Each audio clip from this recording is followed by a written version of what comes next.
नमस्कार मित्रांनो, मी संदीप बाने. मी माझ्या बाबतीत तुम्हाला एक अनुभव शेअर करतो आहे.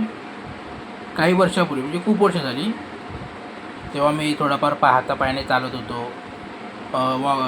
हँडिकॅप स्टिकने चालत होतो. आता मी काहीच चालू शकत नाही, काहीच हातपण काम एवढे करत नाहीत. मला एक मस्क्युलर डायस्ट्रॉफी म्हणून आजार आहे. त्यामध्ये पण मी माझा एक अनुभव शेअर करतो आहे. त्याच्यामध्ये असं आहे की मी एकदा अंधेरी साईडला चालत होतो, हँडिकॅप स्टिकने चालत होतो. तर एक चढण होती अंधेरी साईडला. ती चढण मला चढता आली नाही. हँडिकॅप स्टिक होती हातात, चढता आली नाही. तर मी चढायचा प्रयत्न करतो, पण मला नाही जमलं. तर तसंच मी एका माणसाची मदत मागितली तिथे. त्या माणसाला बोललो की मला जरा ही चढण जमत नाही, तर मला खांद्यावर हात टाकून चालायला द्या. तर मग मी चढत असताना त्याने मला मदत तर केली नाहीच, पण त्या माणसाने मला एक उत्तर दिलं.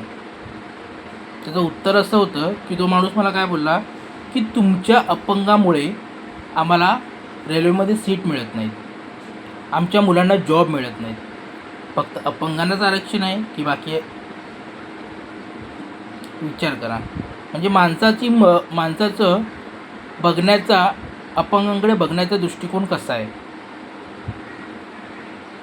जसं जमेल तसा व्हिडिओ केला तर बघा, तुम्हाला तुमचं मत मांडा आणि कमेंटमध्ये सांगा.